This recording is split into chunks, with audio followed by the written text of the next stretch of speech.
Untuk menjadi sebuah kota yang kuat harus mampu membangun komunikasi yang intens dan terjalin dengan baik antara pemerintah dan warganya.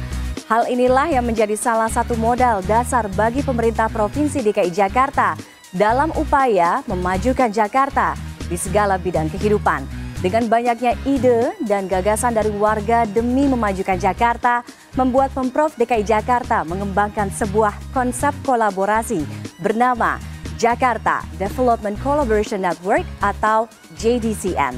JDCN adalah forum kolaborasi dan ko-kreasi yang akan memfasilitasi berbagai bentuk kolaborasi di Jakarta yang ingin membuat Jakarta menjadi kota yang berkelanjutan, modern, sejahtera, dan tangguh. Dan untuk melanjutkan keberhasilan kolaborasi di berbagai lini di Jakarta, tepat hari ini selama 2 hari ke depan, Pemprov DKI Jakarta menggelar Jakarta Development Collaboration Network Forum 2020. Dengan JDCN Forum ini diharapkan bisa menginspirasi dan menstimulasi warga untuk terus berkolaborasi nyata. Jakarta memanggil, saatnya Anda warga Jakarta untuk merayakan kolaborasi. Bersama saya Tiffany Raitama, inilah Jakarta Development Collaboration Network Forum 2020 yang disiarkan dari studio CNN Indonesia Jakarta. Dan acara ini juga bisa Anda akses langsung via website jdcn.plusjakarta.com. Sebagai pembuka rangkaian acara JDCN Forum 2020, selanjutnya kita dengarkan sambutan sekaligus pembukaan acara oleh Gubernur DKI Jakarta, Bapak Anies Rashid Baswedan. Assalamualaikum warahmatullahi wabarakatuh. Jakarta adalah sebuah kota di mana semua berkumpul. Di sini adalah melting pot. Begitu banyak ragam masyarakat dari seluruh unsur, baik seluruh Nusantara maupun internasional. Dan masyarakat Betawi sebagai tuan rumah telah memfasilitasi kita semua untuk beraktivitas sehingga kita bisa bekerja bersama untuk Jakarta yang lebih baik dan untuk kehidupan kita yang lebih baik.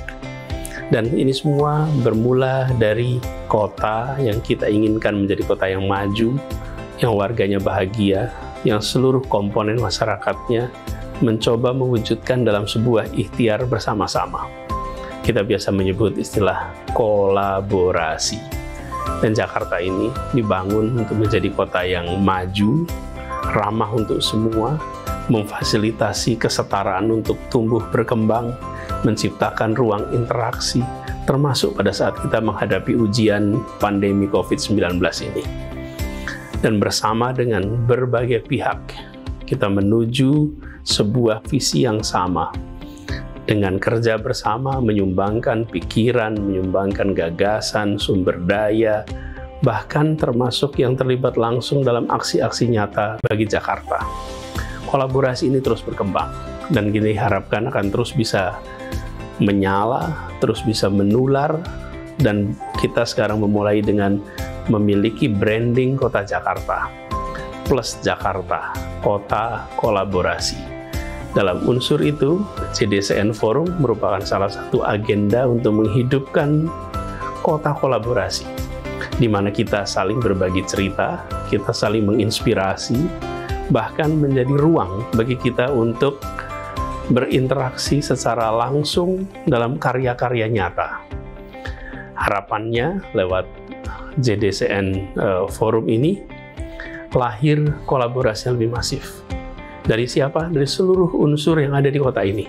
Dari yang terbesar sampai yang terkecil, dari yang di tengah sampai yang di pinggir, dari seluruh unsur yang ada di kota Jakarta ini. Karena memang di sini ada yang warga internasional berada di Jakarta, termasuk juga warga kita semua di Jakarta ini.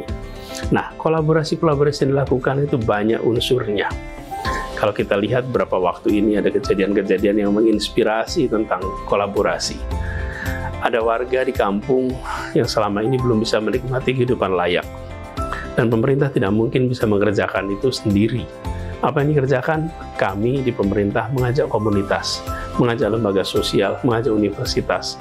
Untuk apa? Kemudian bersama-sama membangun sebuah kolaborasi. Masing-masing membawa ide, membawa pengalaman, membawa jaringan, membawa sumber daya, untuk kemudian dilakukan kerja bersama, mengubah apa yang sekarang dianggap sebagai masalah bisa menjadi realita baru. Contohnya di Kampung Akuarium. Agustus 2020 kemarin kita mulai membangun yang menjadi harapan untuk menjadikan kenyataan. Ini salah satu contoh kolaborasi. Begitu juga di masa pandemi. Di saat warga berjuang menghadapi tantangan karena krisis kesehatan, kita menyaksikan juga tenaga-tenaga kesehatan yang mempertaruhkan nyawanya, keselamatannya jauh dari keluarga demi untuk menyelamatkan sesama. Tapi apa yang terjadi?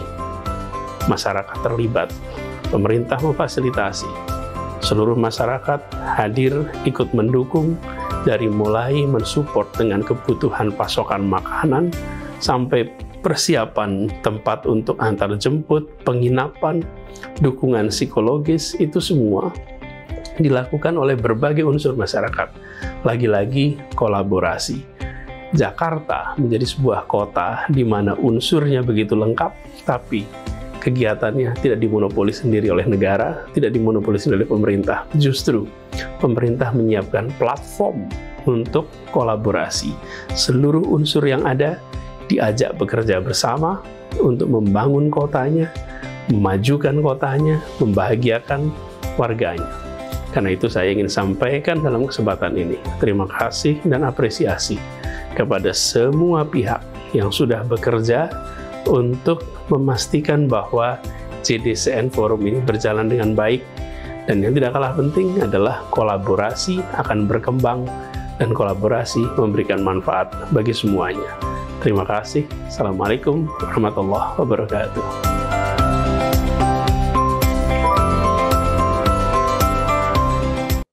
Untuk tahun 2021, mimpi saya untuk DKI Jakarta bahwa mobilitas warga ingin saya tidak lagi menggunakan mobil pribadi, tetapi sebagian besar mobilitas warga itu menggunakan angkutan massal, angkutan publik, ya, sepeda dan jalan kaki.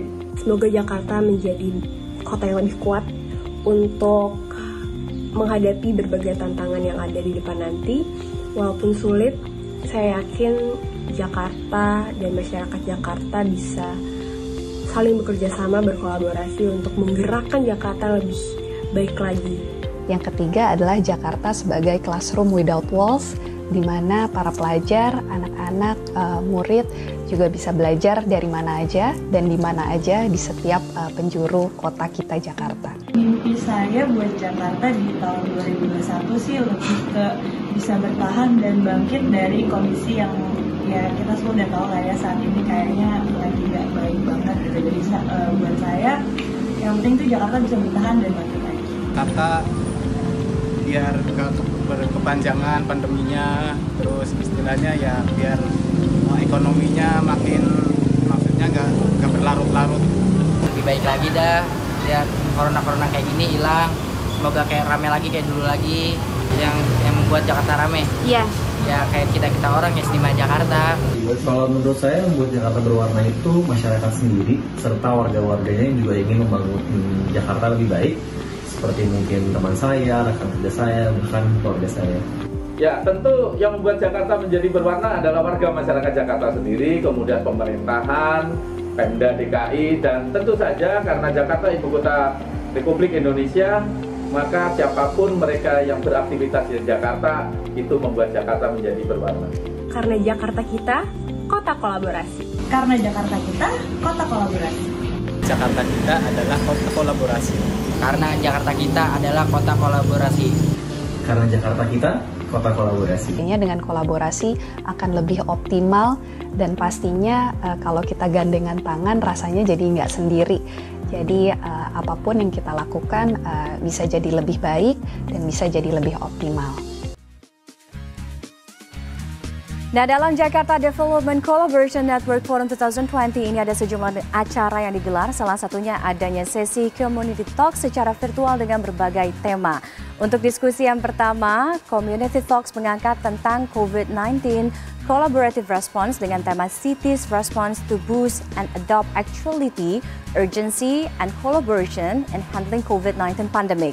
Namun sebelum diskusi seputar COVID-19 ini digelar, kami akan mengulas sedikit mengenai COVID-19 di Jakarta, bagaimana penyebarannya dan sejauh mana peran dari Pemprov DKI Jakarta serta warga Anda semua untuk meredam virus mematikan ini.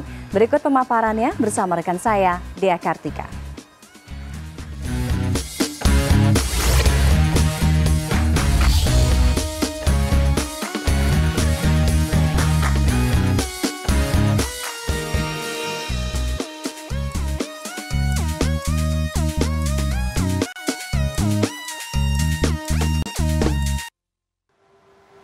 Pemerintah Provinsi DKI Jakarta selalu mengupdate laporan mengenai data tes PCR dan kasus positif COVID-19 di Jakarta. Strategi pengetesan, pelacakan, dan isolasi terus digencarkan untuk menemukan sebanyak-banyaknya kasus positif sehingga dapat diisolasi dan disembuhkan untuk mencegah penyebaran COVID-19. Dan ini adalah data pemantauan COVID-19 di Jakarta hingga minggu kedua di bulan Desember tahun 2020. Kita lihat kasus positif COVID-19 di Jakarta sampai tanggal 9 Desember 2020 ada 147.838 orang. Kemudian persentase tingkat kesembuhan di Jakarta sudah dihitung yaitu 90,2% per tanggal 9 Desember 2020. Kita akan lihat berikutnya. Ini ada data tes PCR di Jakarta. Data tes PCR ini adalah data terbaru setidaknya hingga tanggal 9 Desember 2020. Ada tes PCR yang dilakukan terhadap 14.355 spesimen. Kemudian rate tes PCR total per 1 juta penduduk adalah 166.755 spesimen. Kemudian ini ada data kolaborasi Pemprov DKI Jakarta, diantaranya ini melibatkan organisasi profesi, kemudian pakar-pakar ternama terkait COVID-19. Ada juga yang tidak kalah penting adalah jejaring lab dan juga rumah sakit. Pemprov juga bekerja sama dengan petugas lapangan, nakes ya atau tenaga kesehatan, satgas di RT RW dan juga Satpol PP. Dan ini adalah lapor COVID-19, ini sebuah kanal lapor COVID-19, platform pengaduan berbasis pesan WhatsApp. Ini warga bisa membuat laporan jika ada orang yang diduga terkena COVID-19. Kemudian juga di aplikasi ini bisa mencari tahu apakah lokasi tertentu sudah terpapar COVID-19 dan juga yang pasti ini melaporkan pelanggaran yang terjadi selama masa PSBB.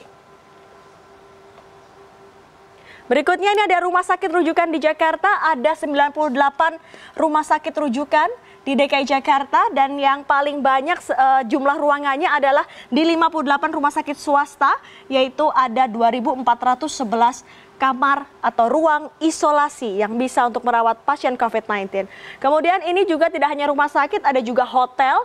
Ini ada hotel yang tersebar di 5 kota administrasi di Jakarta dan yang paling banyak terdapat di Jakarta Pusat dengan total 14 hotel. Next, ini ada kolaborator KSBB. Ini masyarakat berbagi kepada warga dan juga UMKM rentan. Jumlahnya cukup banyak, ada lebih dari 459.000 paket sembako, kemudian juga ada paket siap saji, ada paket lebaran dan juga paket THR. Dan ini masyarakat berbagi kepada warga dan UMKM, tidak hanya itu, tadi juga ada ini 21 paket sarana higienitas dan juga UMKM. Dan ada paket pelatihan, kemudian paket gawai untuk pengajar, dan komitmen paket gawai untuk pelajar. Oke, sebelum saya memulai diskusi, saya akan menyapa warga Jakarta yang juga sudah bergabung dalam acara diskusi kita pada kesempatan hari ini. Halo, terima kasih. Selamat pagi Anda semua warga Jakarta yang sangat luar biasa. Terima kasih sudah menjadi bagian dari JDC Forum 2020. Oke, semuanya boleh angkat tangan, boleh melambaikan tangan, say hi. Terima kasih. Anda semua akan bersama kami, akan mengawal jalannya diskusi sampai dengan sore hari nanti.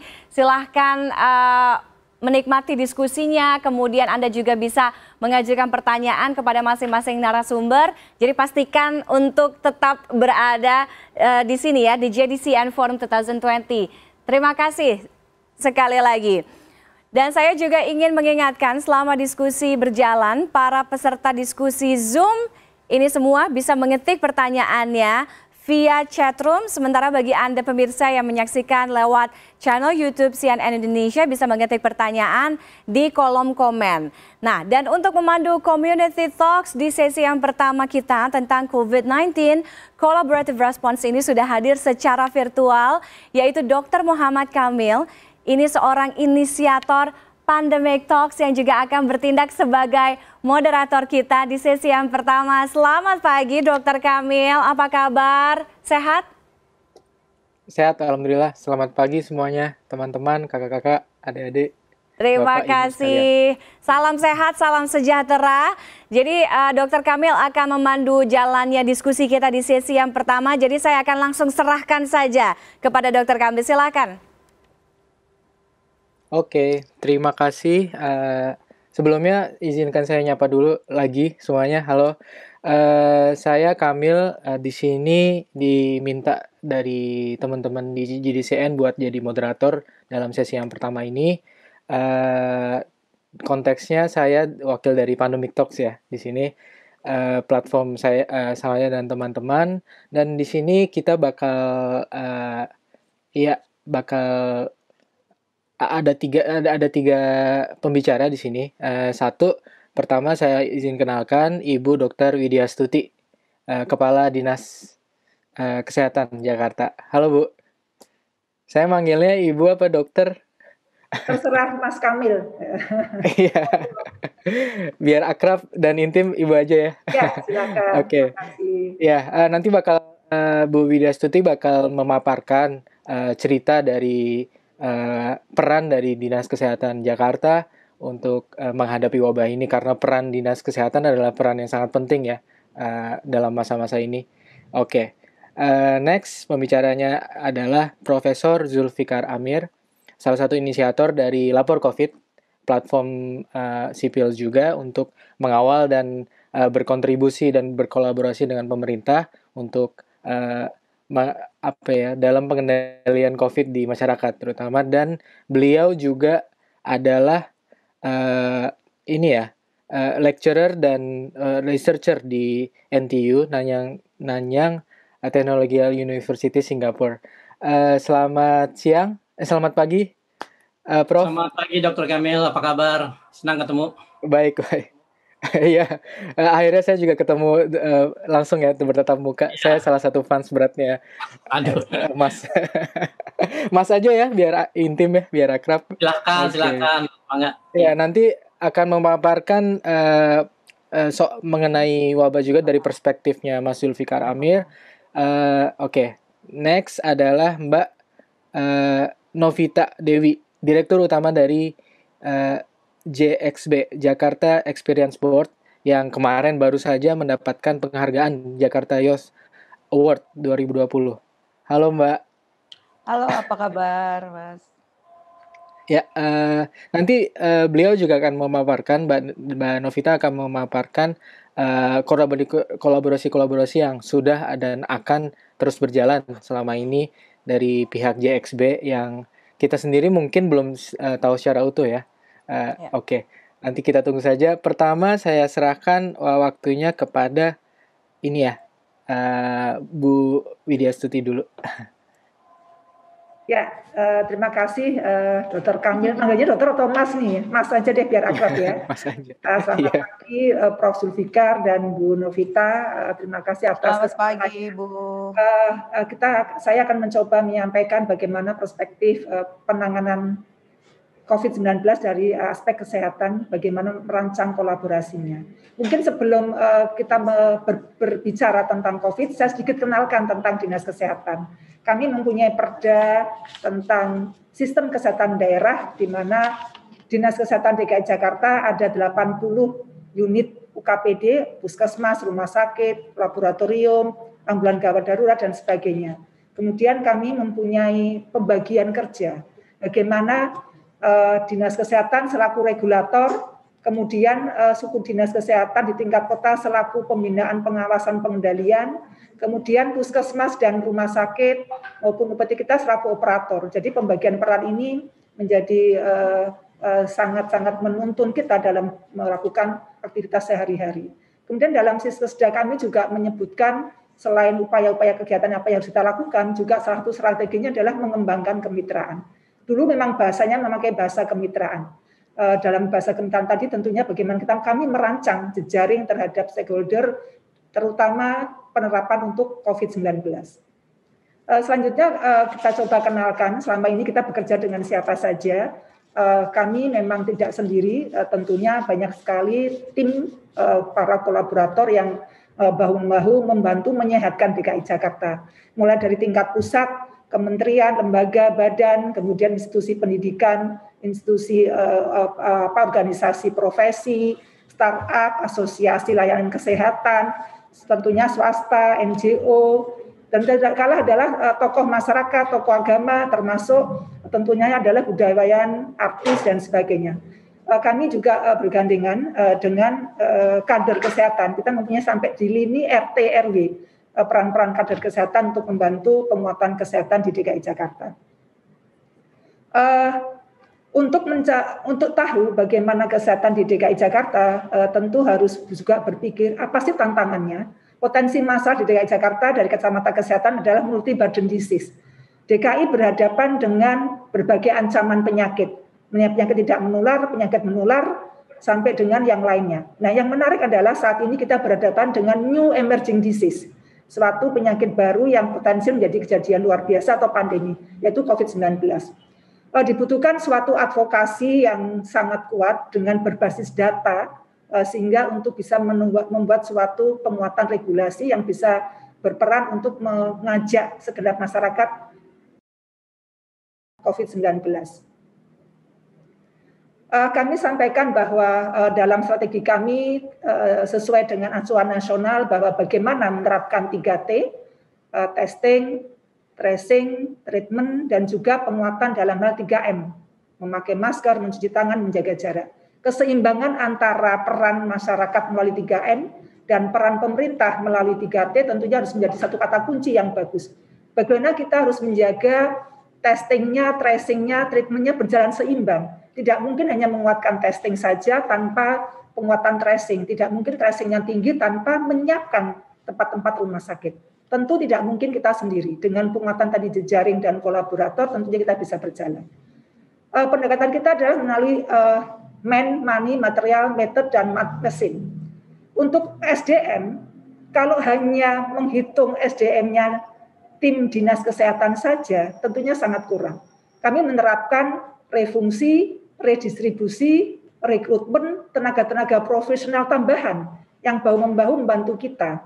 Jadi untuk SDM yang membangun kolaborasi ini, kami bekerja sama dengan organisasi profesi, institusi pendidikan untuk bersama-sama membangun masalah kolaborator dalam hal COVID-19. Kemudian tentang pendanaan, tentu sekali lagi tidak mungkin mengandalkan APBD, tapi juga bagaimana APBN berperan, ada hibah luar negeri, juga yang penting kemandirian masyarakat. Kami contohkan adalah bahwa 51% testing di DKI Jakarta itu atas inisiasi warga sendiri. Ini luar biasa. Jadi dengan edukasi, komunikasi risiko yang terus-menerus, 50% testing kapasitas kita itu dilakukan mandiri oleh masyarakat. Yang berikutnya adalah tentang material. Kita terbantu sekali oleh timnya Bu Novita, oleh tim hotel-hotel swasta yang membantu menyiapkan akomodasi bagi tenaga kesehatan, transportasi bagi tenaga kesehatan, termasuk juga peran-peran hotel swasta. Tadi disampaikan oleh pembawa acara bahwa banyak hotel swasta yang juga menyiapkan isolasi mandiri terkendali dengan koordinasi dengan kami. Mereka menyiapkan tempatnya, kami menyiapkan sistem metode pengawasannya. Yang berikutnya adalah tentang metode, tentu bagaimana dengan platform digital kita menguatkan pemanfaatan IT sesuai dengan 4.0, kemudian juga menggandeng organisasi profesi, akademisi untuk membuat SOP-SOP yang bisa dilakukan oleh setiap level yang ada di Dinas Kesehatan. Kemudian juga penguatan dalam pencatatan pelaporan, platformnya juga tidak bekerja sendiri, bagaimana para mitra kami membantu menguatkan. Dan yang berikutnya juga adanya bantuan yang terus-menerus dari berbagai tim, pentahelik, swasta, pemerintah, masyarakat, untuk menguatkan alat kesehatan, dan bantuan sarana logistik lainnya. Hasilnya adalah bahwa saat ini kami mempunyai, tadi disampaikan oleh pembawa acara, bahwa ada 76 lab rujukan. Lab itu bukan hanya labnya milik DKI saja, tetapi lab pemerintah pusat, TNI Polri, BUMN, dan lab swasta. Kemudian juga rumah sakit. Nggak mungkin kita hanya mengandalkan RSUD kita saja, tapi bagaimana RSUD kita, rumah sakit swasta, TNI Polri, BUMN, bahu-membahu untuk bersama-sama menyiapkan kapasitas tempat tidur. Saat ini terbangun ada lebih dari 7.000 tempat tidur isolasi dan nantinya kita akan membangun juga sampai 1.000 lebih ruang untuk ICU. Kemudian juga mungkin yang belum pernah diangkat, para penderita COVID ini tidak hanya meninggal di rumah sakit, tetapi ada kemungkinan juga ada yang meninggal di rumah. Nah, kami menyiapkan tim pemulasaran jenazah. Tim ini ada di masyarakat, itu adalah kombinasi antara tim kesehatan, TNI Polri, Satpol PP, dan yayasan-yayasan swasta yang dengan sukarela membantu kita apabila ada kasus yang terduga COVID meninggal di rumah pada saat warga tidak berani untuk melakukan pemulasaran. Itu tim itu yang terdiri dari berbagai mekanisme ikut membantu menguatkan pemulasaran jenazah. Yang berikutnya adalah tim psikososial, juga para teman-teman di sekolah membantu kami. Kita bekerjasama dengan organisasi profesi, termasuk beberapa penelitian, baik penelitian dalam negeri, luar negeri yang membantu membuat kita suatu regulasi sehingga kita harus siapkan betul data secara transparan.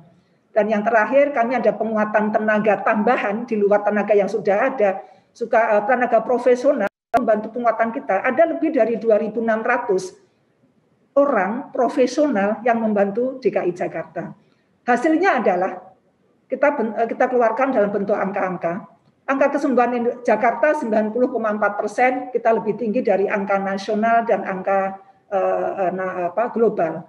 Kemudian untuk tingkat kematian saat ini per tanggal 16 Desember, Jakarta 1,9%. Indonesia global sekitar 3%. Kemudian untuk testing rate kita dalam satu pekan, Jakarta dengan kolaborasi antar berbagai tim tadi, swasta, pemerintah, dan segala sumber daya yang kita ada, itu kita mencapai 7,8 kali standar yang ditetapkan WHO dalam sepekan.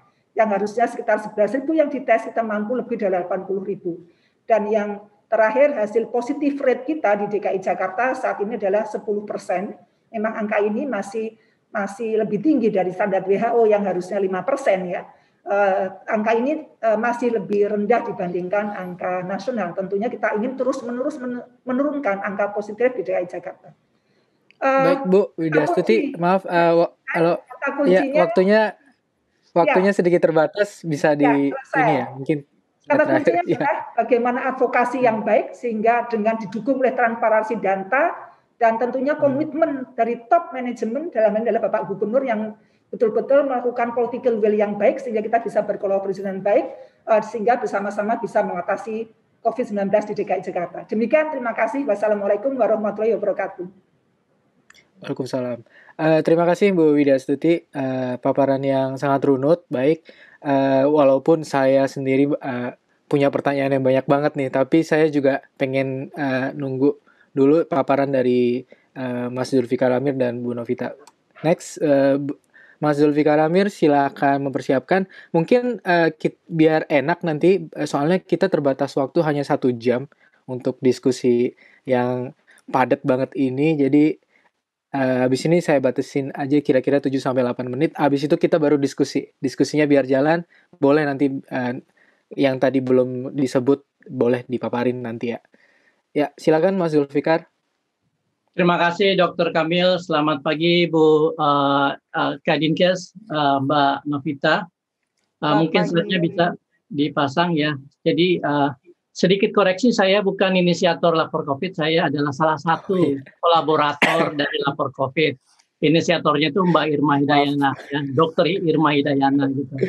Nah, saya sendiri sebenarnya adalah Associate Professor bidang sosiologi bencana di Nanyang Technological University dan sudah melakukan beberapa riset penelitian, proyek penelitian berkaitan dengan bencana. Kebetulan saat ini juga melakukan penelitian tentang COVID-19 pandemik ya di Asia Tenggara, khususnya di Indonesia.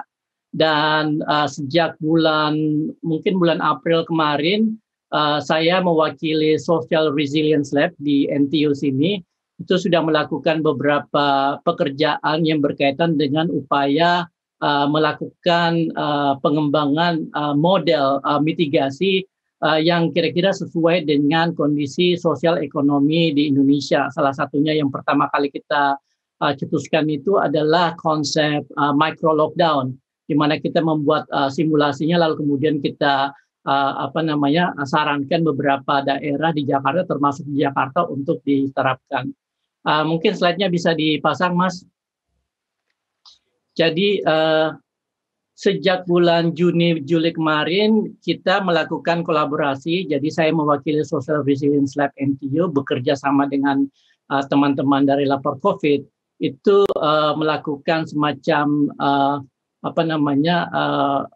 proyek penelitian, tapi kemudian outputnya itu berupa studi yang bisa dipakai sebagai basis dalam mengambil keputusan untuk memitigasi pandemi di Indonesia, khususnya di daerah-daerah urban ya, salah satunya itu di Jakarta. Jadi kita bekerja sama dengan Pemprov Jakarta di dalam mengamati permasalahan yang terjadi di Jakarta, khususnya berkaitan dengan perilaku masyarakat ketika pandemi ini berlangsung. Kok slide-nya belum muncul ya? Ya, anyway, nggak apa-apa. Jadi latar belakang saya adalah sosiologi, jadi saya melihat permasalahan pandemik ini dari kacamata sosiologi. Jadi ini semacam satu wilayah di mana kita mencoba melihat pandemi atau penyebaran terjadinya wabah penyakit sebagai sebuah fenomena sosial. Kenapa? Karena terjadinya penularan di masyarakat itu sangat dipengaruhi oleh perilaku sosial, bagaimana mereka berinteraksi, bagaimana mereka melakukan aktivitas sehari-hari dan sebagainya gitu. Jadi kacamata sosiologi bencana ini yang kita pakai di dalam melakukan kolaborasi dengan Pemprov DKI. Ada 3 proyek proyek utama yang kita kerjakan selama ini. Yang pertama itu pada bulan Juni dan Juli kita melakukan survei persepsi risiko. Jadi pada saat itu kita melihat permasalahan pandemik ini sepertinya belum dipahami oleh masyarakat dan kita ingin mengukur sejauh mana masyarakat mengetahui resiko mereka tertular COVID-19. Dan kita melakukan survei bekerja sama dengan Pemprov DKI, dibantu tentunya tim dari Dinas Kesehatan, kemudian Dinas Kominfo, dan juga tim Jakarta Smart City untuk mengumpulkan data dari sekitar 154.000 warga DKI yang terlibat di dalam survei ini gitu. Dan hasilnya cukup cukup mengagetkan karena ternyata dari dari hasil survei kita bisa melihat bahwa bahwa tingkat pemahaman masyarakat terhadap COVID-19 itu sangat rendah dan persepsi risiko mereka tentang COVID-19 itu sangat lemah. Dibuktikan dari data yang kita kumpulkan yang menunjukkan bahwa sekitar 77% masyarakat Jakarta itu merasa aman dari COVID-19. Nah ini bulan Juni, bulan Juli ya. Lalu kemudian ada juga sekelompok orang sekitar 14% yang rela terpapar COVID-19 asal penghasilan sehari-hari mereka itu tidak terganggu. Jadi kita melihat permasalahan ini sebagai sebuah fenomena yang harus kita pahami untuk kemudian dijadikan bahan dalam membuat kebijakan di dalam memitigasi pandemi di Jakarta. Dan kemudian data yang kita kumpulkan ini kita jadikan bahan di dalam membuat rekomendasi yang kemudian menjadi proyek kolaborasi kita yang kedua, yaitu kampanye sosial di dalam meningkatkan persepsi risiko warga DKI terhadap COVID-19. Jadi ada beberapa produk-produk kampanye sosial di mana saya dan teman-teman dari Lapor COVID itu memberi masukan kepada tim Dinas Kominfo Jakarta yang kemudian diimplementasikan oleh tim Kominfo dalam berbagai bentuk bentuk kampanye, baik itu melalui audio visual, baik itu melalui penyebaran informasi dan sebagainya. Dan harapan kita pada saat itu adalah bahwa masyarakat DKI secara umum itu memiliki tingkat pemahaman yang lebih baik mengenai asal muasal, lalu kemudian karakteristik dari virus corona dan apa yang terjadi jika mereka terpapar COVID-19. Lalu kemudian juga harapan kita adalah bagaimana supaya masyarakat itu lebih aware, lebih waspada terhadap kemungkinan mereka terpapar COVID-19. Nah, ketika Jakarta memasuki masa PSBB jilid kedua itu bulan Agustus September kalau nggak salah, kita juga melakukan studi lanjutan untuk melihat kondisi sosial ekonomi Jakarta pada saat itu. Slide-nya Mas bisa dipindahin ke nomor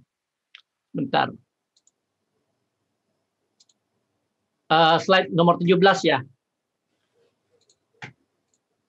Jadi ini adalah proyek kolaborasi ketiga yang kita lakukan antara Social Resilience Lab NGO bersama Lapor COVID dan teman-teman di Pemprov DKI, di mana kita melakukan survei yang melibatkan sekitar 80.000 orang. Ini jumlah sampelnya lumayan besar dengan menggunakan metode kuota sampling. Dan kita dibantu juga tentunya oleh Pemprov DKI di dalam menyebarkan survei ini.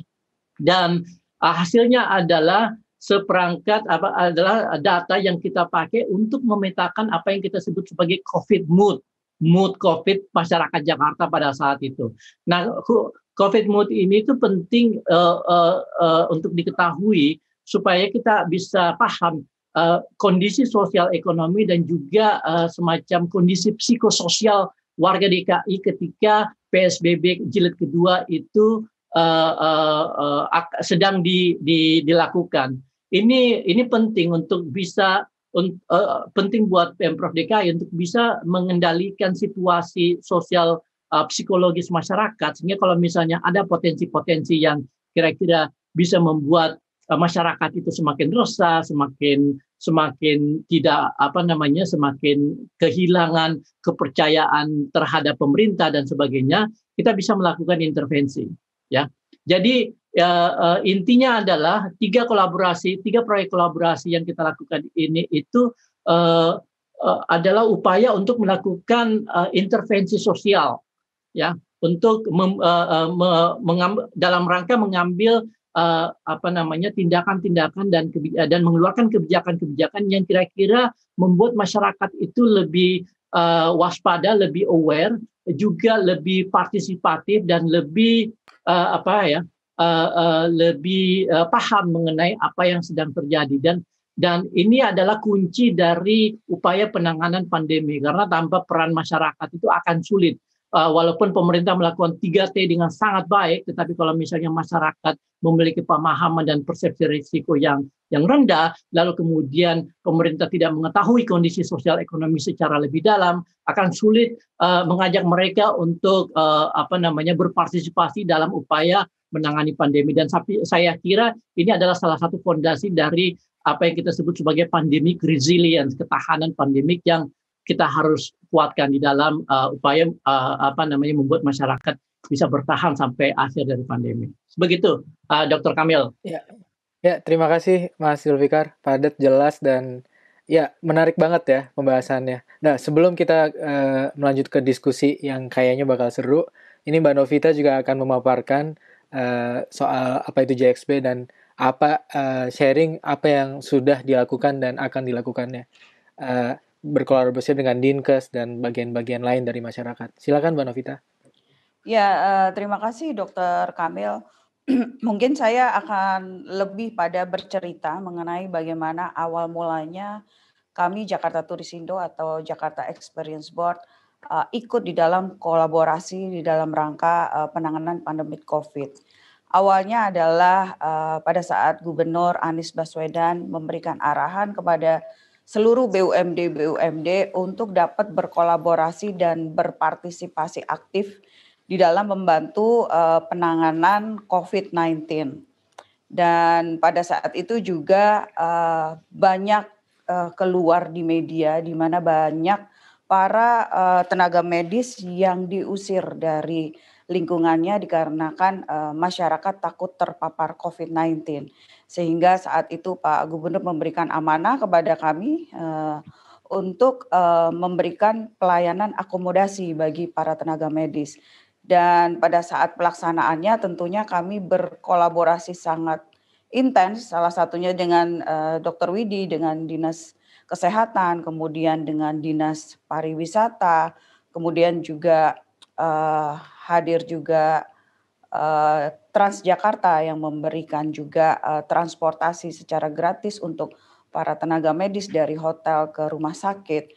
Kemudian juga banyak BUMD lain, serta yang amazing adalah begitu banyak animo masyarakat yang sangat besar sekali membantu, baik itu dari perusahaan swasta, kemudian asosiasi, komunitas, bahkan pribadi. Sehingga pelayanan kami terhadap tenaga medis dapat berlangsung dengan sukses dan lancar. Dan juga Pak Gubernur sendiri sangat benar-benar memperhatikan pelayanan kami sehingga sampai beliau waktu itu hadir ke hotel untuk memastikan kami dapat memberikan pelayanan yang prima kepada para tenaga medis. Next.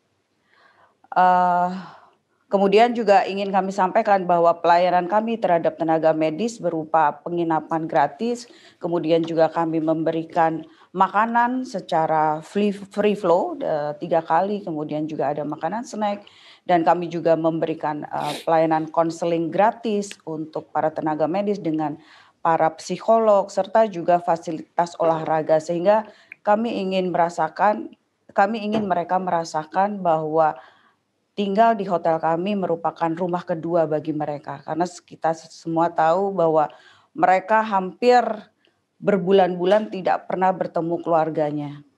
Saya rasa mungkin sedikit cerita dari saya mengenai keterlibatan Jakarta Experience Board. Mungkin selebihnya nanti akan lebih menarik lagi apabila kita saling berdiskusi bersama. Demikian, Dokter. Ya, terima kasih banget ya. Singkat juga. Terima kasih Mbak Novita. Oke, melanjut ke sesi pertanyaan karena waktunya terbatas. Saya pick aja ya pertanyaan-pertanyaan yang sudah muncul dan dikumpulkan oleh panitia.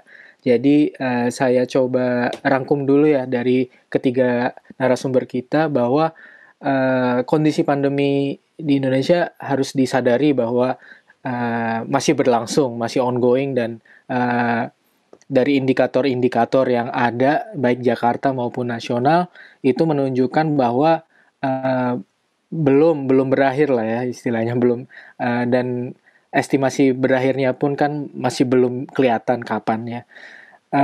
Jadi kalau dilihat ada tiga pondasi, good governance sama sistem kesehatan, health system, dan social capital yang tadi diterangkan oleh Mas Zulfikar, itu mempunyai peranan yang sangat besar ya. Good governance dari Jakarta ini menurut saya juga karena transparansi data dan monitoring dan kolaborasi yang ada, saya sendiri yang mungkin jauh dari Jakarta bisa memantau apa sih yang terjadi di Jakarta sampai sekarang.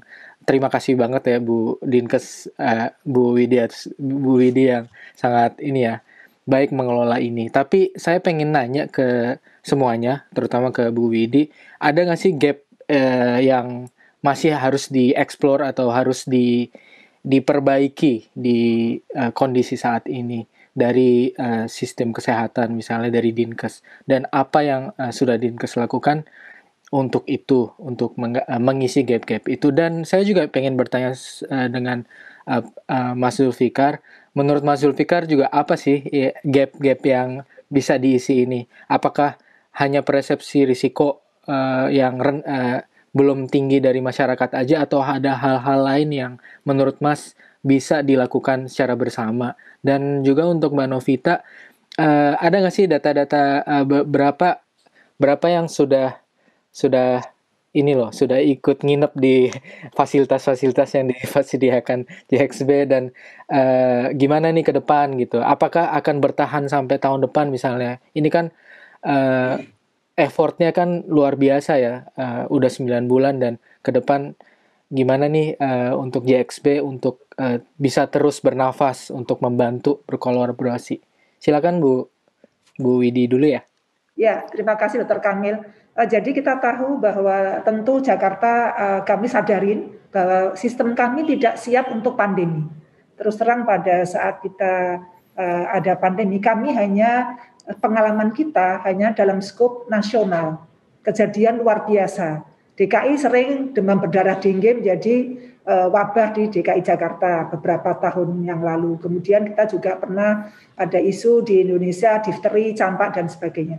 Artinya sumber daya kita di DKI belum siap pandemi. Itu yang awalnya kita agak sedikit terperangah gitu ya. Tetapi kami beruntung dalam satu sistem intelijen kesehatan, surveillance epidemiologi kita, ada sistem yang sebenarnya sudah dibangun oleh Kementerian Kesehatan, di mana semua dinas kesehatan se-Indonesia harus siap terhadap ancaman 25 penyakit menular dan new emerging disease yang senantiasa akan mengancam. Sehingga kami di DKI menguatkan melalui penguatan di lapangan, di puskesmas, di komunitas. Kita latihkan tim kita untuk menjadi seorang investigator. Bagaimana tim mampu lacak, mampu telusur terhadap isu-isu yang terkait dengan kejadian luar biasa atau new emerging yang mengancam. Kita tahu bahwa bicara Jakarta adalah bukan hanya Jakarta, kami adalah suatu ibu kota negara. Tentu akan dilihat oleh dunia bagaimana kita mampu mengentaskan masalah kesehatan.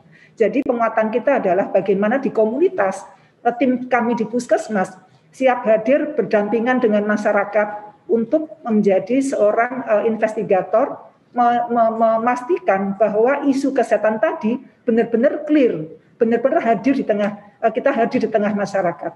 Pada saat isu Wuhan pneumonia muncul di Desember akhir, kami Dinkes tentu bersama-sama dengan jajaran membuat edaran, membuat edukasi kepada puskes untuk waspada. Sehingga di awal-awal kami selain puskesmas juga kebetulan kita mempunyai laboratorium kesehatan daerah yang sudah punya alat PCR.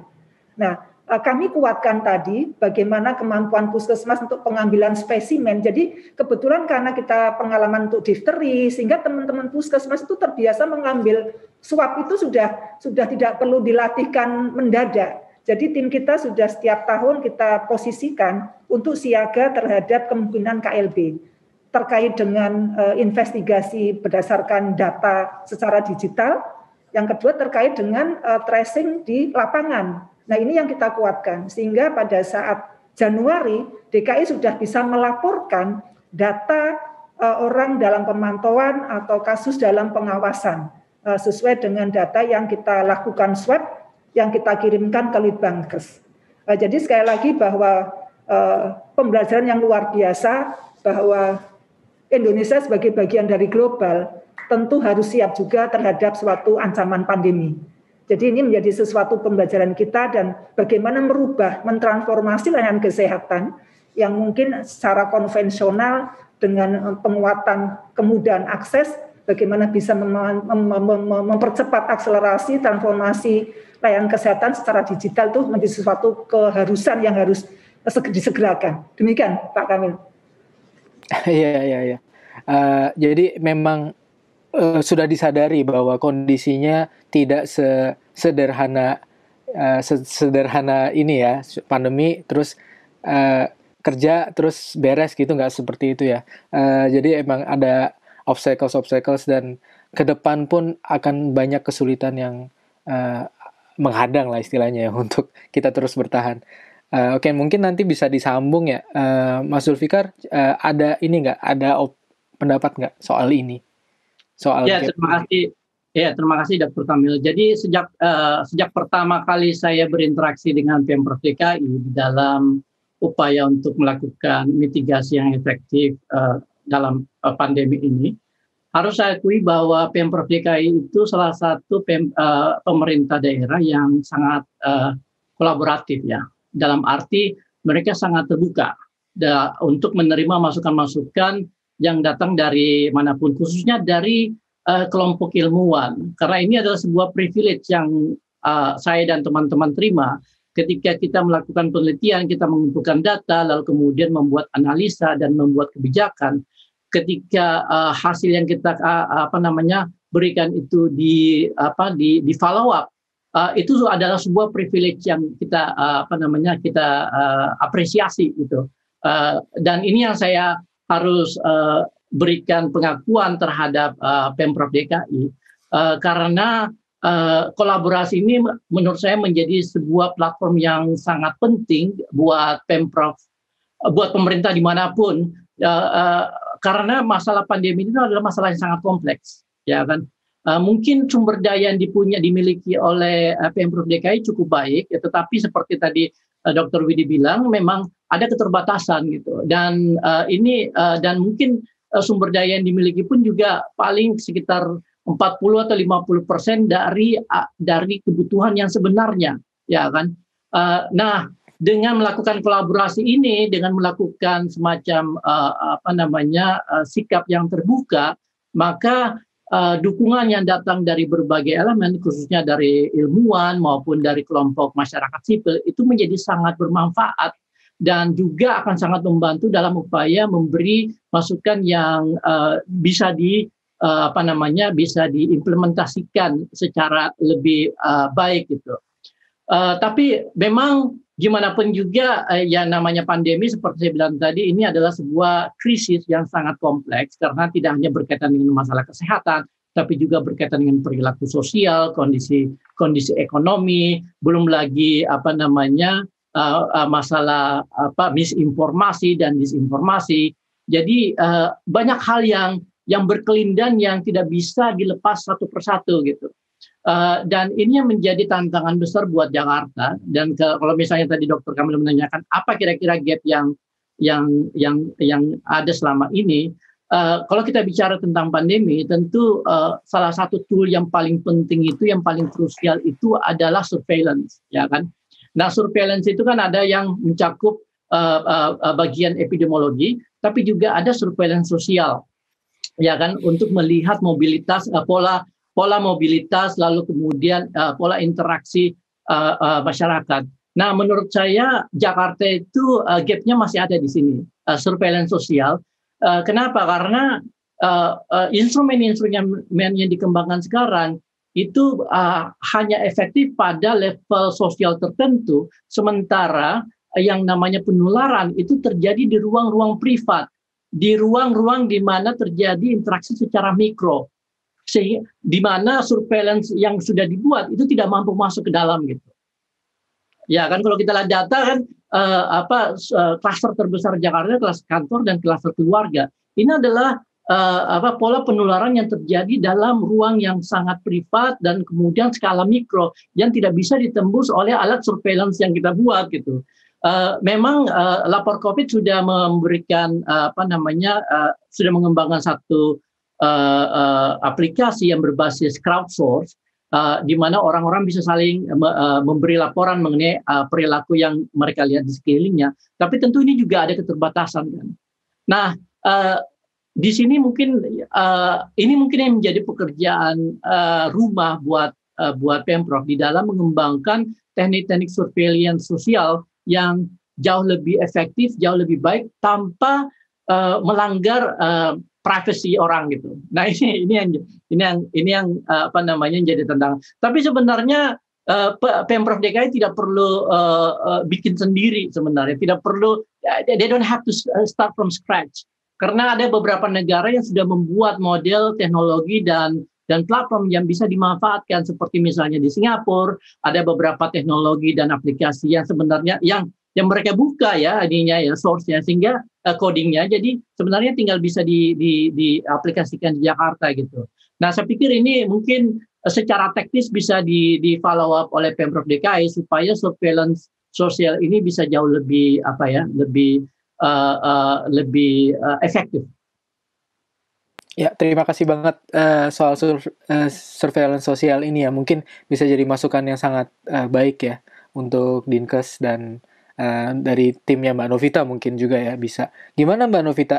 Kira-kira dokter-dokter yang di Jakarta ini udah, atau nakes yang di Jakarta ini udah memanfaatkan fasilitas yang disediakan, atau ada sebagian yang mungkin belum tahu, atau gimana sih? Gambarannya gimana?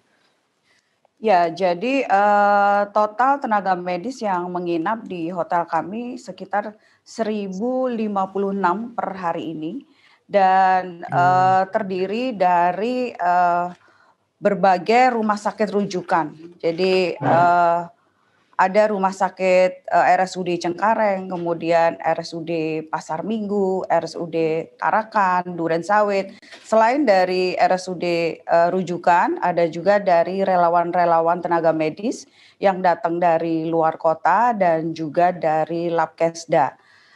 Kesemua para tenaga medis itu menginap di ke-6 hotel kami. Yang pertama Hotel Grand Cempaka Bisnis, kemudian RCC Al Hijrah, RCC Pelumpang, RCC Sunter, dan Siwan Cempaka Putih dan Siwan Pulau Mas.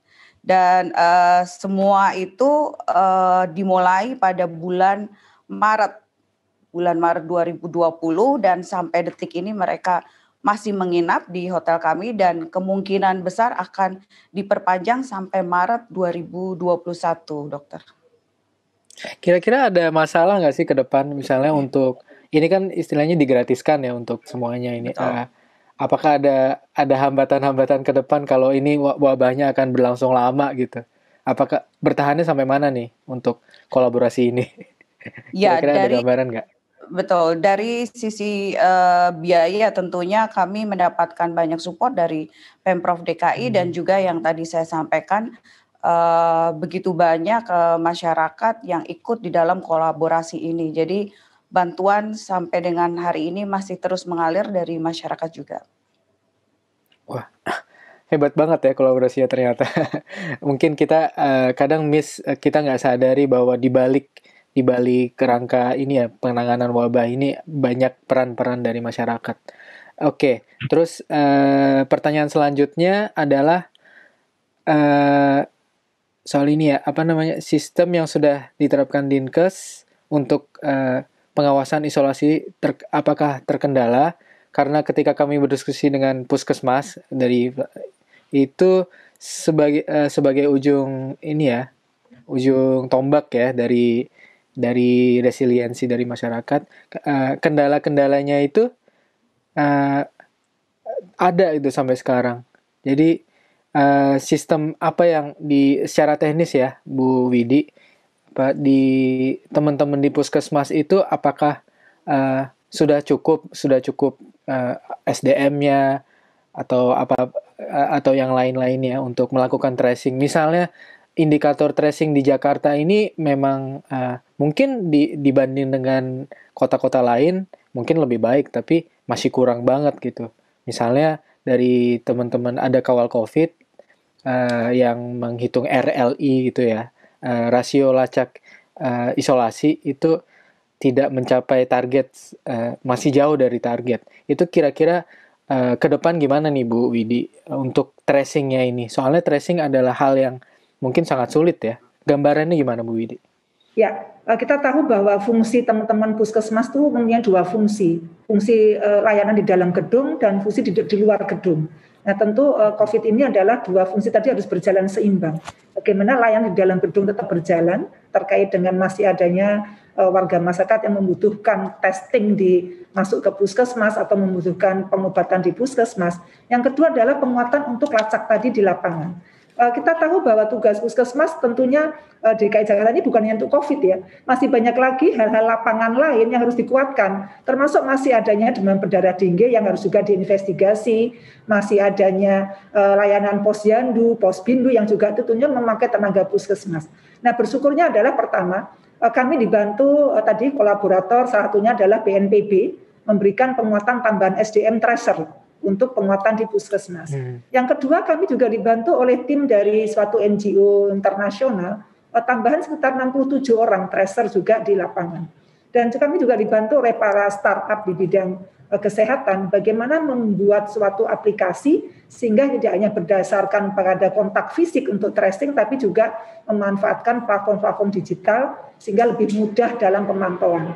Memang masalahnya adalah sangat-sangat heterogen. Pertama adalah tidak serta-merta seorang pasien terkonfirmasi positif itu dengan sukarela membuka data. Ini terus-menerus edukasi tentu kita harus selalu kuatkan. Kemudian yang kedua adalah tentu tidak mungkin puskesmas bekerja sendiri. Bagaimana berkolaborasi dengan kader setempat, dengan RT, RW, dan Satgas RW di tingkat RW, tingkat RT, sehingga pendekatan secara sosial dan pendekatan secara psikososial itu menjadi lebih mudah. Kami juga tentunya dibantu oleh tokoh-tokoh masyarakat, tokoh-tokoh kunci di lapangan, sehingga puskesmas mampu masuk ke tatanan individu. Nah, ini tadi tentunya perlu terus kita jaga. Satu sisi adalah menyiapkan SDM di puskesmas, yang kedua adalah kolaborasi penguatan dukungan dari masyarakat, tokoh masyarakat maupun stakeholder yang lain, termasuk kita melakukan dampingan bersama dengan tim dari Satpol PP untuk pendekatan kepada masyarakat, mengamankan pasien-pasien yang positif di masyarakat, dan tentu juga bagaimana tumbuh juga suatu kolaborasi dengan masyarakat yang di tingkat RW itu ada yang dengan sukarela, selain sudah ada bantuan sosial dari dinas sosial, juga dari tingkat RT RW masyarakat itu serta-merta membantu secara natural kepada warga tetangganya yang mengalami dampak COVID-19 yang tidak bisa melakukan aktivitas atau pekerjaan sehari-hari dalam bentuk bantuan makanan dan sebagainya. Kami harus menjaga keseimbangan jumlah SDM, alat testing kita, dan bagaimana penerimaan masyarakat. Tentu hasil surveinya Prof. Zulfikar itu sangat membantu kita penguatan tadi. Tetapi ada nilai positif nih yang bagus. Dari 76 kolaborator lab tadi, ternyata 51% warga DKI secara sadar mandiri untuk lakukan testing. Ini menurut saya sesuatu yang luar biasa. Saya sangat terima kasih kepada masyarakat yang mandiri mampu mau secara sukarela berbayar. Jadi kami menyiapkan platformnya untuk testing ini. Tracingnya adalah pertama adalah program, kita siapkan gratis, dan ternyata perbandingan 49% gratis, 51% mandiri. Ini menurut saya suatu hal yang luar biasa. Demikian Pak Kamil. Oke, iya. Saya juga setuju. Satu sisi luar biasa, tapi satu sisi lagi satu sisi lagi masyarakat juga masih ada bagian masyarakat yang masih belum bisa memahami kondisi ini, bahwa tracing ini penting. Jadi ada yang, dan testing juga kan karena berbayar dan nggak begitu murah ya, jadi hanya kelas tertentu saja ya, tidak mencakup semuanya seperti tadi Mas Zulfikar bilang ya. Menurut Mas Zulfikar saya sedikit di sini boleh meluruskan dulu nggak? Gimana? Jadi gini, untuk yang memang kasus confirm, kemudian kita lakukan tracing kontak eratnya, itu tentunya gratis. Jadi yang saya sampaikan tadi berbayar adalah yang dengan sadar diri di luar dari sukarela tanpa ada kasus confirm datang ke lab-lab maupun rumah sakit yang kita sediakan. Ini sesuatu yang menurut saya komunikasi risikonya, komunikasi medianya dapat gitu. Ini satu sisi ada survei dari Prof. Zulfikar yang juga menunjukkan peningkatan, meskipun mungkin belum secepat yang kita inginkan, tetapi dengan menunjukkan 51% mau secara mandiri berbayar, itu sesuatu yang luar biasa menurut saya. Terima kasih untuk warga DKI yang luar biasa. Saya sambung pertanyaan dari ini ya, ada Mas Samsul Bari di YouTube CNN.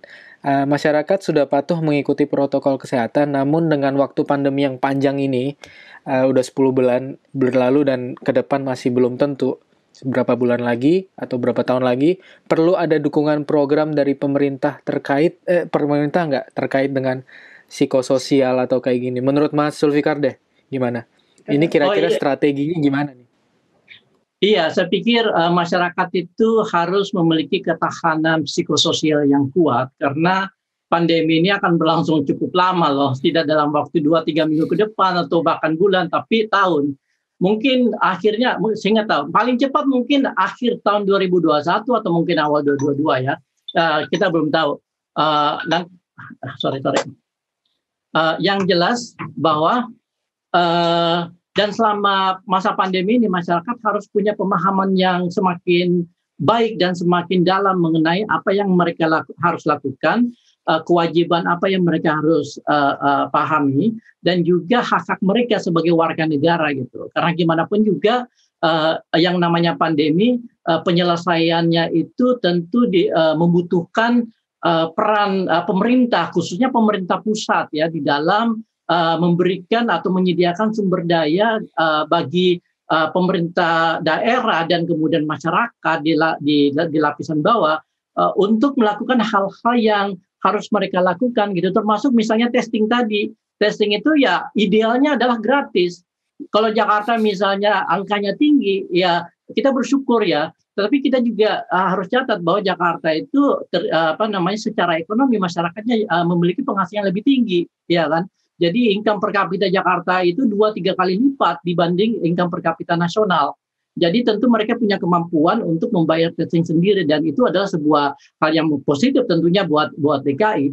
Tetapi idealnya memang dalam situasi pandemi ini testing itu harus gratis, harus disediakan oleh pemerintah pusat dan sebenarnya sumber daya finansialnya juga ada kan sebenarnya kalau misalnya kita mau gitu. Nah, kembali ke pertanyaannya tadi, ini adalah sebuah masa yang akan berlangsung cukup lama. Jadi masyarakat harus diberi pemahaman supaya mereka paham dan mereka tidak memiliki ekspektasi bahwa setelah vaksin datang kita akan selesai gitu loh. Saya udah bisa buka masker dan sebagainya, udah bisa jalan-jalan ke Bali bebas dan sebagainya. Ya tidak gitu. Jadi komunikasi yang baik itu harus terus dilakukan dan kemudian pengetahuan mengenai pandemi secara lebih detail, lalu kemudian peran masyarakat itu harus diberi penekanan yang lebih baik sehingga masyarakat itu memiliki ketahanan sosial yang lebih tinggi gitu dalam mengarungi masa pandemi sampai selesai gitu. Segitu Dok Kamil. Iya. Jadi memang ini ya ketahanan masyarakat dalam hal ini terutama psikososial untuk terus bertahan untuk menghadapi pandemi ini memang menjadi hal yang sangat penting ya untuk perilaku masyarakatnya sendiri. Oke, mungkin jadi PR kita bersama termasuk Dinkes dan kita bareng semuanya. Dan ini mungkin pertanyaan terakhir untuk Bu Widi. Ini sistem apa yang sudah diterapkan Dinkes untuk verifikasi dan pengawasan isolasi terkendali di rumah pasien masing-masing. Ini maksudnya isolasi mandiri di rumah masing-masing itu trackingnya gimana nih Bu Dinkes? Soalnya dari laporan masyarakat juga saya juga sering menemukan bahwa kok isoman nggak ada yang merhatiin sih gitu. Jadi udah lepas-lepas gitu. Tapi atau memang seperti itu atau gimana, Mbak? Ini pertanyaan dari tanpa nama di Zoom. Oke. Silakan. Ya, mungkin sebelum saya menjawab, saya menambahkan dulu tentang psikososial. Jadi tim Dinkes bersama dengan Ikatan Psikolog Klinis, HIMSI, dan BPBD membangun tim psikososial. Tentu jumlahnya memang belum mencukupi dibandingkan dengan jumlah warga DKI Jakarta. Rencana kita ke depan adalah bagaimana memberdayakan kader Dasawisma, kader Posyandu untuk penguatan psikososial tadi. Kemudian yang kedua terkait dengan bagaimana mengendalikan isolasi. Awalnya memang isolasi mandiri itu sangat dibolehkan ya pada saat awal-awal pandemi di mana Puskesmas mendapatkan data kasus konfirm kemudian berkoordinasi dengan Satgas RW dan kader setempat memberikan pengawasan kepada warga yang terkonfirmasi positif. Jadi dampingannya berupa pengobatan ringan sesuai gejala simptomatisnya, kemudian juga konsultasi secara telekonsultasi, jadi memang tidak tatap muka, kemudian penjadwalan pemeriksaan kunjungan oleh tim Puskesmas. Tapi pada saat kasus klaster keluarga meningkat, advokasi dari Bapak Gubernur terhadap tim pusat dan negosiasi kita terus-menerus, akhirnya waktu itu dibuka Wisma Atlet. Wisma Atlet kemudian berbarengan dengan tim dari Kementerian Parekraf dan juga dari tim Dinas Pariwisata kita membuka juga isolasi terkendali di beberapa hotel maupun di Wisma. Nah, koordinasinya adalah untuk di Wisma Atlet tentunya kami, tim Puskesmas kami bersama-sama dengan warga masyarakat mendaftarkan kepada Wisma Atlet untuk bisa ditampung di sana. Tenaganya kami menempatkan juga tenaga di Wisma Atlet, kemudian kami menghantarkan warga yang positif untuk dititipkan di Wisma Atlet. Kemudian dibuka beberapa tempat isolasi di hotel. Untuk di hotel ini kerjasama antara Kementerian Parekraf, Dinas Pariwisata DKI Jakarta, Kantor Kesehatan Pelabuhan, dan Dinas Kesehatan. Pada saat kasus terkonfirmasi positif, selain tadi di Wisma Atlet, di beberapa tower yang disediakan untuk yang tanpa gejala juga dilakukan penitipan tanda kutip isolasi terkendali di beberapa hotel yang ditunjuk bersama dengan tadi Kantor Kesehatan Pelabuhan, Puskesmas, Dinas Pariwisata. Jadi itu Dr. Kamil yang kita kembangkan. Tentu juga Pemprov membuka layanan isolasi terkendali di beberapa tempat seperti di Taman Mini, di Ragunan, Jakarta Islamic Center yang terus-menerus kita tingkatkan. Kita memang mengassesmen dulu warga yang terkonfirmasi apakah memang bisa di rumah atau tidak. Kita tahu bahwa warga sangat heterogen. Pada saat tidak mampu secara kesehatan dan sosial, kita dorong, kita rujuk ke Wisma Atlet atau ke tadi tempat-tempat isolasi terkendali disediakan oleh Kementerian Parekraf maupun Dinas Pariwisata DKI Jakarta. Ya, baik. Kira-kira begitu. Memang Dinkes sudah melakukan hal-hal ini misalnya dengan asesmen ya setiap warga yang kira-kira sebagian warga di Jakarta kan berkeluarga dan sangat padat, satu rumah yang sangat kecil seperti itu kan, itu yang mungkin yang nggak bisa isoman berarti ditariklah ke, kalau kena COVID ditariklah ke Wisma Atlet dan fasilitas kesehatan lainnya, mungkin teknisnya seperti itu. Jadi kira-kira yang isoman itu memang perlu ditingkatkan ini ya terakhirnya, tapi sepertinya sudah ada strategi-strategi yang sudah dilakukan dan akan dilakukan terus-menerus. Dan kira-kira ini waktunya sudah habis. Jadi terima kasih banget ya semuanya. Dan mungkin ada closing statement atau kata-kata terakhir. Gak apa-apa kan Mbak Tiffany? Dari Bu Novita dulu coba, Mbak Novita. Ya, saya mengucapkan terima kasih untuk kesempatan kali ini. Dan kami masih berharap kolaborasi dari para masyarakat Jakarta untuk membantu kami dalam memberikan pelayanan yang sempurna untuk para tenaga medis. Ya, terima kasih. Terima kasih.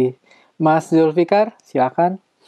Ya, sama saya juga mengucapkan terima kasih kepada Pemprov DKI, khususnya kepada Gubernur Anies Baswedan yang sudah membuka kesempatan kepada para ilmuwan dan masyarakat sipil untuk bergabung di dalam kolaborasi ini gitu, dan ini merupakan suatu pola yang sangat positif di dalam upaya kita menangani pandemi. Ya, terima kasih. Dari Bu Widi ada terakhir mungkin yang perlu disampaikan? Ya, saya menghimbau, mengingatkan kembali bahwa Jakarta belum aman, pandemi belum selesai.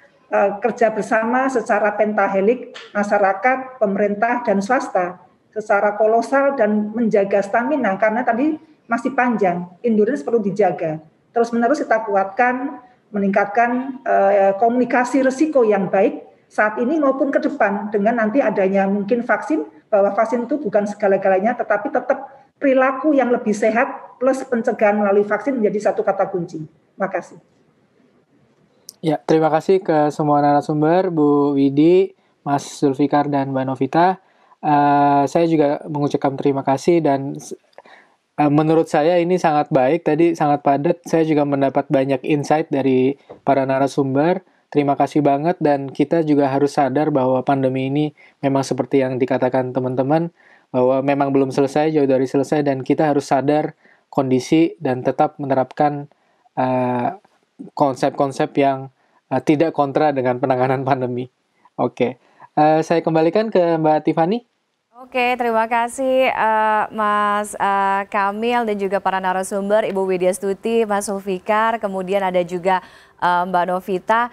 Menarik kita lihat bahwa sesuai dengan tema diskusi kita, bagaimana mensinergikan dan juga mengkolaborasikan. Di sesi yang pertama ini kita melihat bagaimana sinergi dan juga kolaborasi yang baik dari masing-masing pemangku ya, mulai dari Dinas Kesehatan DKI Jakarta, kemudian dari Lapor COVID, dari Jakarta Experience Board juga, bagaimana agar sistem pelayanan kesehatan DKI ini dipastikan untuk berjalan optimal dan juga maksimal. Tidak hanya tadi disampaikan oleh Mas Kamil juga, tidak hanya terkait dengan good governance saja, tapi juga misalnya dengan adanya Lapor COVID ini bisa membantu untuk meningkatkan pemahaman dan yang paling penting ini kesadaran, awareness dari Anda semua warga masyarakat DKI Jakarta, pemahaman terkait dengan bahaya penularan COVID-19 ini, dan juga untuk mengawal tadi dari JXB, dari Mbak Novita selaku Dirut Jakarta Experience Board yang juga punya peranan penting di masa pandemi ini, bagaimana untuk memastikan